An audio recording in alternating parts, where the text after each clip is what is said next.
With Ottawa 67's defenseman Jack Mateer. And, well, first of all, Maddie, what have you been doing during the pandemic? What's been keeping you busy? I've basically been in a routine of just working out in the morning. I'm taking two online courses right now, so I've been doing a lot of schoolwork, and that's about it. Watching a lot of Netflix, just hanging out with the family. All right, before we get to the important stuff, what have you been binging on Netflix? I actually just finished a show. It's called Outer Banks. I don't know if you've watched it. It's a great show. I recommend it. So Outer Banks? Can you give a yes, brief synopsis of it? uh, it's about teenagers and they're trying to find a lost treasure, I guess, treasure ship, and they go through some corruption within the community. So Oh, okay, it sounds okay. That sounds yeah, okay. pretty good. How badly has the Sault Ste. Marie area been affected by the pandemic? We've actually been lucky. I think we've had 13 confirmed cases in Algoma, which is Sault Ste. Marie and surrounding areas. So we've been pretty lucky so far. And what kind of workouts have you been able to get done while at home? So when I got back, actually, my trainer gave me a lot of equipment from his gym that I have in my basement. So I've been able to do a lot of workouts. How do you stay motivated trying to get it done? You say you're working out in the morning, but how do you motivate yourself to get up and get it done? I actually I enjoy working out. It's something. It's an hour and a half out of the day that's not boring. So Are something you to do. are you much of a gamer at all? Not really, honestly. I bought my brother and me bought an Xbox One, but I don't play very often. He does. And we were talking a little bit before. You and your brother are quite close. So are you able to get outside and do some activities together? Oh yeah, for sure. We play some golf games like my backyard. We can chip golf balls and closest to the pin, stuff like that. Basketball. Are you a good golfer?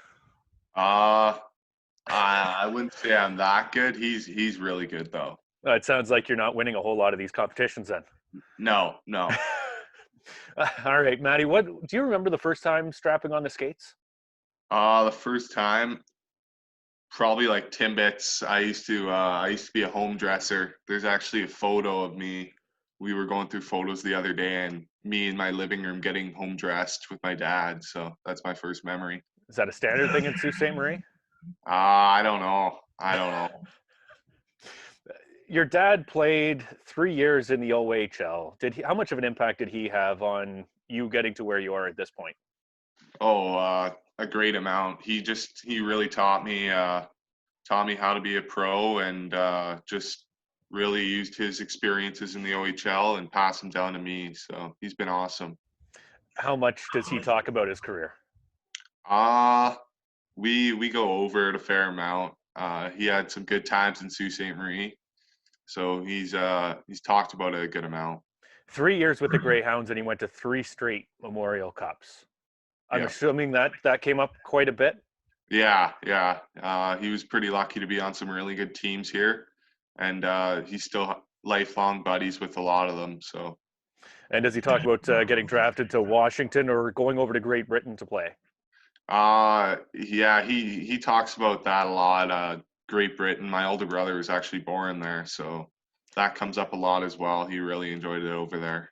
Now, I believe I may be mistaken, and my memory is quite terrible. But you were telling me a story, I believe, about how you were almost born in Great Britain as well. Yeah, so my mom was pregnant with me over in Great Britain, but she wanted to have a Sault Ste. Marie baby, so she flew back here and had me in the Sioux Hospital here. So I'm a Sioux baby. Does that disappoint you in a little bit? Because if you were born in Great Britain, well, A, it's a great story, but B, you can go back maybe later on in your playing career and not be an import. Yeah, I guess that's definitely a pro of being born over there, but I'm proud to be from Sault Ste. Marie and proud to be born here. So, And being from Sault Ste. Marie, you played 2 years of minor midget. How beneficial was that for you, or was it beneficial? oh, it was very beneficial. I think playing with older kids, it really pushes you to your limits, and I was able to get scouted at the minor midget tournaments my first year, so it was really good. Did you ever consider leaving Sault Ste. Marie to go play minor hockey elsewhere? Um, no, no, I was always going to stay here and play minor midget, and it was a great experience for me. So, Why do you think so many kids leave their hometown or their area to go play in Toronto? I think just the exposure of it's. I think it's a little bit tougher to get exposed up here, but I think if you're good enough, the scouts will find you, and yeah. All right, can you take us through your OHL draft day? Were you just sitting at home watching? What take us through the entire day for you? Yeah, so it was in the morning. There was actually some technical difficulties, but I had some family and friends around me. And when I got the call from James Boyd, it was just the best day of my life. Did you have any expectations heading in that you could be a first round pick?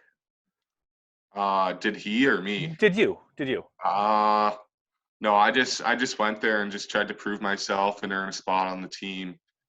Obviously, I did that, and it was a great first year for me. Did you have? But heading into the draft, did you think that you could be a first round pick? Uh, yeah, so I talked to a few teams that were late first round. They had late first round selections, and I had a really good interview with Ottawa Jan. So, oh, sorry, That's all good.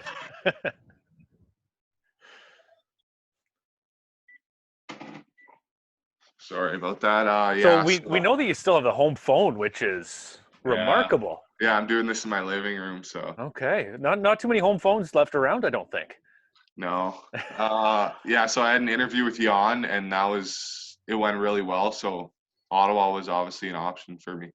Sault Ste. Marie had the 18th overall pick in your draft year. Did you have you ever thought about what it would have been like to play for your hometown team, or what it could be like if you ever played for your hometown team? Yeah, it would have been really cool. Obviously, my dad played there. I grew up watching them, and yeah, it was. I was pretty nervous at the 18th selection there, but it all worked out in the end. And Ottawa is a world class organization, so yeah. Did you ever consider the NCAA route? No, no, no. I Or grew is up there watching the OHL, and my dad played, so that was the path for me. who are some of the players that you remember watching growing up in Sault Ste. Marie? Like Darnell Nurse was a big one for me when I was a little bit younger. He was an awesome defenseman for the Greyhounds. So yeah, he's one of them. You moving on to development camp for the 67s. What was your first impression of coming to Ottawa? Just how professional the organization is run from top to bottom. I mean, it was a learning experience definitely for the rookie camp, and then coming back for the main camp in August. It was really high tempo and really good hockey. So. Strength and development coach Sean Young has, let's say, a bit of a reputation. How was your first encounter with him? Yeah, so we did some testing at the rookie camp in April, and it was pretty tough. So I knew he was really dedicated to making the players better. How much did things ramp up at training camp and preseason for you? Uh, it moves pretty fast. I mean, the tempo of the game from summer hockey to obviously training camp, it's really fast, and you had to adapt pretty quick going from training camp right into the preseason games. Was there anybody either on defense or up front who really took you under their wing? Yeah, obviously, Bally Alec Belanger. He really helped me out, and he was a close friend of mine this year, so he really showed me the ropes. Does it help that he's only a year older than you and he experienced it last year and knows exactly what you're going through? Yeah, yeah. I think he just obviously his experiences last year. He just showed me the ropes, and obviously he was a high school student too, so I was with him the whole day, so couldn't get away from him. What was the toughest thing about moving from minor hockey into life in the OHL? I would just say the schedule every day. I mean, we're up at 6 a.m. on the ice by 8, and it's a long day, so you have to really take care of your body. You have to eat really well, and you have to stay fit. Obviously, with younger, we're working out every day, so just that I think. How did you find moving away from home and living with billets in Ottawa, so far away from the Sioux? Uh, it was different at first. I think once I adapted, obviously I had a great billet family and they were really welcoming. So it wasn't as hard as I think it could have been, but yeah. Your family, friends, and family travel well. Always a great number of supporters with you out on the road. How much comfort can you take from that, and how nice is it to get that kind of support? Yeah, always seeing a familiar face after the games. It's always good, whether it's my nana and papa or my uncle or like my parents. They travel well too, so it's always good seeing them after the games and talking to them. How special was that trip to Sault Ste. Marie? 67s only make one trip up there a year, and there was a number of Jack Mateer supporters. I think two full boxes, another uh, dozen, 2 dozen fans spread out throughout the arena. How nice was that to go back? Yeah, it was definitely circled on my schedule for a while. It was really special, just playing in front of my hometown, and all my friends and family were able to come. So it was a great experience, and it was a good game. The 67s always have one of the tougher travel schedules in the league. The other team is generally Sault Ste. Marie, who has a tough travel schedule. How much did growing up playing minor hockey in the Sioux help you get ready for the bus rides with the 67s? Yeah, actually, our league schedule in my minor midget years, we'd have long bus trips up north, like Timmins, Kapuskasing. So I think it prepared me for the long bus rides in the OHL, going to Saginaw, Flint, like places like that. I think it just really helped me there. So, what was the longest trip that you had on the bus in minor midget? Probably Kapuskasing, I would say, is about 9.5 hours from Sault Ste. Marie. That's a haul and a half right there. That's basically almost the equivalent to the 67's longest trip as well. Yes, yes. Overall, how do you evaluate your rookie season? I think as the year got went on, I got more comfortable, and I think I improved every day. So that's just something I can take away from it. I think I learned a lot from our older defensemen and just how to adapt to the OHL game.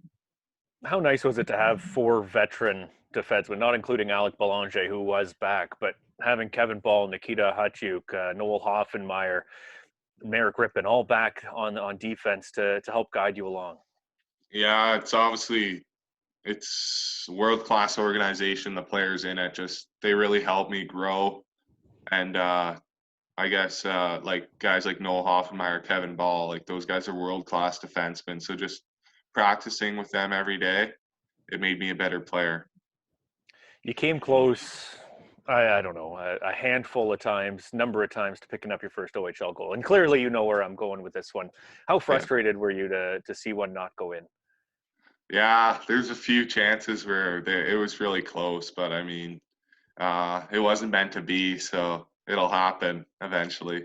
Do you get rattled by that at all, or is that just part of the game and you just keep your head down? No, it doesn't really rattle me. It's just, yeah, like you said, it's part of the game. So All right, what's your go-to celebration when you do find the back of the net? I'm not really a big celebrator, to be honest with you. Probably just throw the hands up, and I'll be in shock probably.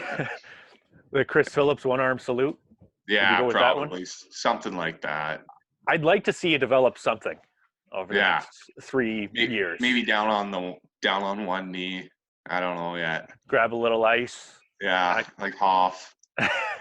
Hoff was just simple. Hoff just kept on going. Uh, Yeah. what was your reaction when you weren't selected to represent Canada at the U17s? Um.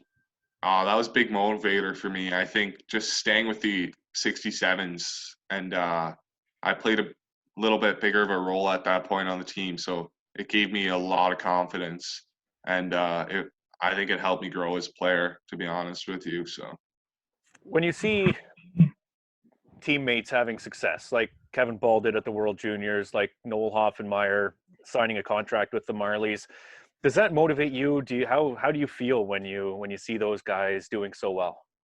yeah, it motivates me. Obviously, like I want to be like those guys. I want to grow one day and be like them. So yeah, it motivates me a lot. How competitive were the practices on a day-to-day basis with the 67s? Very, very competitive. Coach runs like a high-paced practice, and you got guys out there like Quinner, Marco Rossi, Hoff. Like they're really competitive guys and some of the best in the OHL. So it was really good. How long did it take you to adjust to the high tempo and the pace and the physicality of your own practices? Definitely a few weeks, probably close to a month, where I really adapted to the practices. So You mentioned facing Rossi, Quinn, Garefa, Keating, the list goes on as some of the top players in the OHL. How much better does that make you?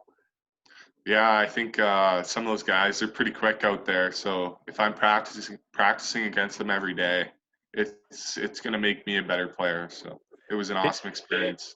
Can you get a little demoralized going out there and facing Rossi, and he's a magician with the puck at times?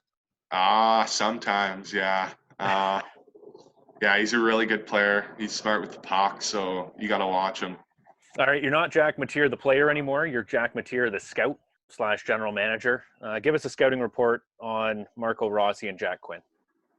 Marco Rossi, just a hockey IQ god. Makes everyone around him better. He's got a great shot, great on the power play, and Jack Quinn, obviously 52 goals this year. Great shot. He's shifty out there, and I think he's a guy that's going to play a long time in the NHL and be very successful. And Along with Marco too. just back to the practices, Noel Hoffenmeyer said that playing in the games got a lot easier because you're facing that top end talent. Did you find the same thing as the year went along, that you became more comfortable in games because of the way that you guys practice? Yeah, I think our practices were literally game-like situations, whether it's the speed or the situation we were in doing drills. I think it really helped me push myself in practice and grow my game in games. So You're heading into your, now that the season has been canceled, you're heading into your NHL draft year. Have you approached anybody about how to handle it or talked to anybody about it? no, not yet. I'll probably have some discussions with some of the older guys though about that. So Does that make you nervous, excited to know that you're basically a year away from your NHL draft? um probably excited just going into next year. It's obviously a big year for me. And so yeah, you just gotta hope for the best and play really good, I guess. Bigger, stronger, faster, always the standard answer. What do you want to work on this off season heading into your draft year? I think just being more confident with the puck and playing a bigger role maybe on the team. I think that's something I'm looking or working towards. So yeah. Obviously, the safety of everyone around the world is the key factor. How disappointing was it for you to see the season come to a close early? Yeah, I was really unfortunate. It happened so fast. Just just very unfortunate for our team. Obviously, we were playing really good at that point going into the playoffs. So yeah, it sucked. Can you learn from this experience going forward? And obviously, your first year in the OHL, you're just absorbing information. But what can you take from this year to put towards next year as a group? I think just our leadership. It was world class this year with guys like Keats, Hoff, Joey. Just leading by example. Leaders on a team are very important. I learned that this year. So hopefully I'm one of them next year. You're going to be losing quite a bit of talent heading into next year. What do you think the potential of this group could be? I think with our coaching, we can be a great team. We might not have as much skill as last year, but we'll still have some pretty high end talent. So I think we can be a really good team. Well, Jack, appreciate the time. Congrats on a fantastic rookie year despite no goal. It'll be coming. And then I want to see a fantastic celebration as well. Thanks a lot for taking the time. Thank you, Kenny.